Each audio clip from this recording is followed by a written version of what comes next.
கர்த்தருடைய பரிசுத்த நாமத்திற்கு மகிமை உண்டாவதாக. இன்றைய வசனம் உபாகமம் 10வது அதிகாரம் 12-13 பார்க்கும்பொழுது ஆண்டவர் நம்மகிட்ட என்ன எதிர்பார்க்கிறாரு பார்க்கும்பொழுது, இஸ்ரவேலே உன் தேவனாகிய கர்த்தருக்கு பயப்படணும், அடுத்தது அவர் வழியில் நடக்கணும், ஆண்டவரை நேசிக்கணும், அவரிடத்தில் அன்பு கூர்ந்து முழு இருதயத்தோடு முழு ஆத்மாவோடு ஆண்டவரை சேவிக்கணும்.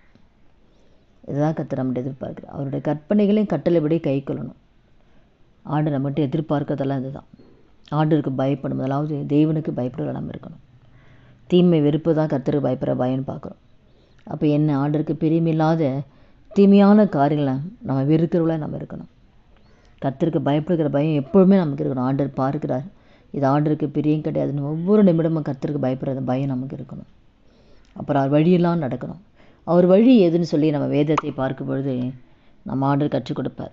எது அவருக்கு பிரியமான வழி, எந்த பாதை நம்ம போகணும் அப்படின்னு அவர் வழிகளை நம்ம தியானிக்கணும். அவர் வழிகளை என்ன வேதத்தில் தியானித்து அதன்படி நம்ம நடக்கணும்னு தான் கர்த்தர் எதிர்பார்க்குறார்.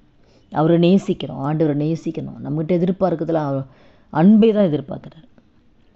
அவர் நம்மீது தன் ஜீவனை கொடுத்து நம்மீது அன்பு செலுத்தினார்ல, நம்மக்கிட்ட அவர் எதிர்பார்க்கறதெல்லாம் அன்பு தான். நம்ம அப்படி நேசிக்கிறோமா?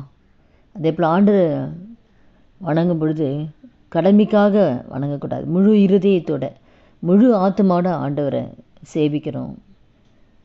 அதுதான் ஆண்டு நம்மகிட்ட எதிர்பார்க்குறார். அவர் கொடுத்துருக்க அந்த கட்டளைகளையும் நம்ம கை கொண்டு அவருக்கு பிரியமான ஒரு வாழ்க்கை நம்ம வாழணும். அதனால் கூட நம்ம இப்படி ஆண்டு எதிர்பார்க்கிற இந்த காரியங்களுக்கு நம்ம நடக்கிறோமா, நம்மை ஆராய்ந்து பார்த்து நம்ம எப்போ கொடுக்கலாம்.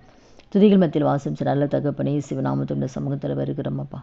ஒவ்வொரு நாளும் நமக்கு பயப்படுகிற பயத்தை இந்த வார்த்தைகளை எங்களுக்கு இந்த வார்த்தைகள் கேட்குற ஒவ்வொருவருக்கு கொடுங்கப்பா.